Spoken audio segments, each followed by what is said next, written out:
സ്വാമി ശരണം. വീണ്ടും ഒരു ശബരിമല തീർത്ഥാടന കാലം ആഗതമായിരിക്കും. ഏറ്റവും സന്തോഷത്തോടെ പറയേണ്ട ഒരു കാര്യം, ഞാൻ പലപ്പോഴും ടെലിവിഷൻ ചാനലുകളിൽ ശബരിമല മഹാത്മ്യങ്ങളെക്കുറിച്ച് വർണ്ണിക്കുന്ന പല വിധത്തിലുള്ള പരിപാടികൾ അവതരിപ്പിക്കുന്നതിൽ പല എപ്പിസോഡുകളിൽ ഒരു പർട്ടിക്കുലർ എപ്പിസോഡ് വളരെയധികം ജനപ്രിയത നേടി എന്ന് മനസ്സിലാക്കിയത് നമുക്ക് ഈ വാട്സാപ്പിലൊക്കെ ഗ്രൂപ്പുകളിൽ ഫോർവേഡ് ചെയ്ത് വീഡിയോസായിട്ട് തിരികെ കിട്ടുമല്ലോ. അത്തരത്തിൽ ഇതേ മരച്ചുവട്ടിലിരുന്ന് ഞാൻ എൻ്റെ പ്രിയ സുഹൃത്തായിട്ടുള്ള ശില്പിയായിട്ടുള്ള എഴുത്തുകാരനായിട്ടുള്ള ഒപ്പം ഇപ്പോൾ ചലച്ചിത്രകാരനായിട്ടുള്ള ശ്രീ അനു അനന്തൻ, അദ്ദേഹം എഴുതിയ മണിമണ്ഡപവും തങ്കധ്വജവും എന്ന ഒരു പുസ്തകത്തെക്കുറിച്ച് പറഞ്ഞ ഒരു അധ്യായം വളരെയധികം വൈറലായി എന്ന് പറയാം. അനുവിനും കിട്ടിയിട്ടുണ്ടാവാം തുടർച്ചയായിട്ട് അല്ലേ? എല്ലാ വർഷവും ശബരിമല സീസൺ ആകുമ്പോൾ അതൊക്കെ കിട്ടിക്കൊണ്ടിരിക്കും. ഇത് കാണുന്ന പ്രേക്ഷകർക്കും ചിലപ്പോൾ അവരത് കണ്ടതിൻ്റെ ഒരു ഓർമ്മ വരാൻ സാധ്യതയുണ്ട്.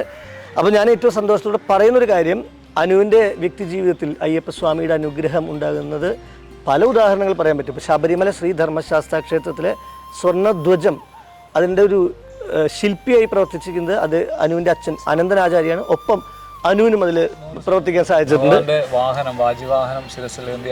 എന്ത് ചെയ്യുന്നത് അതൊക്കെയും നമ്മൾ ആ പ്രോഗ്രാമിൽ നേരത്തെ വിശദമായി പറഞ്ഞിട്ടുണ്ട്. യൂട്യൂബിൽ കാണാൻ സാധിക്കും നിങ്ങൾ സെർച്ച് ചെയ്യുകയാണെങ്കിൽ. ഒപ്പം ഇത്തവണ ആ അനുഗ്രഹത്തിൻ്റെ തുടർച്ചയായിട്ട് തണുപ്പ് എന്നൊരു സിനിമ മലയാളത്തിൽ നിർമ്മിക്കാൻ സാധിച്ചു. പുതിയ ചലച്ചിത്രങ്ങൾ ഒരുക്കിക്കൊണ്ടിരിക്കുന്നു. അതൊരു വലിയ കാര്യം തന്നെയാണ്. ആ തണുപ്പ് എന്ന് പറയുന്ന സിനിമ ഒരുപാട് അംഗീകാരങ്ങൾ കിട്ടി, പ്രേക്ഷകർ സ്വീകരിച്ചു, പുരസ്കാരങ്ങൾ ലഭിച്ചു. IFFയിൽ മലയാളത്തിൽ നിന്നുള്ള ഏക നോമിനി, അത് മത്സര വിഭാഗത്തിലേക്ക് ആ സിനിമ എടുക്കപ്പെട്ടു. ഒപ്പം അനു മലയാളത്തിലെ സിനിമയിൽ പ്രവർത്തിക്കുന്നതിന് സന്തോഷം പറഞ്ഞല്ലോ. കേരളത്തിലെ ഒട്ടുമിക്ക പ്രശസ്തമായ മഹാക്ഷേത്രങ്ങളിലൊക്കെ നിർമ്മിതികളിൽ ചിലപ്പോൾ ധ്വജമാവാം, ഗുരുവായൂർ അമ്പലത്തിലെ വലിയ വാർപ്പ് നേദ്യം തയ്യാറാക്കിയത് അതിൻ്റെയൊക്കെ നിർമ്മാണത്തിലുള്ള ആളാണ്. അപ്പോൾ കൂടുതൽ ഒരിക്കൽ കൂടി അനുവിനെ പരിചയപ്പെടുത്താൻ അത് ഇതേ മരച്ചുവട്ടിൽ നമ്മളന്ന് ഇവിടെ ഇരുന്നാണ്, ഇത് കൊച്ചിയിലെ കല്ലൂർ പാവക്കുളം ക്ഷേത്രത്തിലെ ഇതേ മരത്തണലിരുന്നാണ് സംസാരിക്കാൻ പറ്റിയത്. വീണ്ടും ഒരു മണ്ഡലകാലം എത്തി നിൽക്കെ ഞാനിത് കണ്ടുകൊണ്ടിരിക്കുന്നത്. അതിനുശേഷം മൂന്നാമത്തെ നാലാമത്തെ മണ്ഡലകാലമാണ്. അതുകൂടെ കൂട്ടി നാലാമത്തെ. അതെ. അപ്പോൾ ഞാൻ പ്രിയപ്പെട്ട പ്രേക്ഷകരോട് പറയുന്നത്, ഈ പുസ്തകം സാധിക്കുമെങ്കിൽ നിങ്ങൾ വായിക്കണം. അത്രയും അർത്ഥങ്ങളുള്ള ആഴത്തിലുള്ള അറിവുള്ള ഒരു പുസ്തകമാണ്. അതുകൊണ്ടാണ് ഞാൻ പ്രത്യേകമായിട്ട് പറഞ്ഞത്. ഈ പുസ്തകം നിങ്ങൾക്ക് ലഭിക്കാനുള്ള ഒരു നമ്പർ ഞാൻ ഈ വീഡിയോയുടെ താഴെ കൊടുക്കാം. അത് കോൺടാക്ട് ചെയ്താൽ ഈ പുസ്തകം നിങ്ങൾക്ക് ലഭിക്കും. ഇതാണ് മണിമണ്ഡപവും തങ്കധ്വജവും.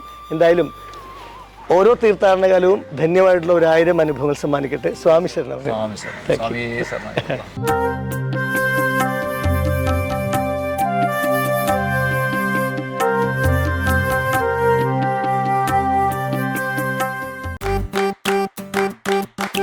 Presented by Chaikari Kazhakoottam near Infosys Thiruvananthapuram. Chaikari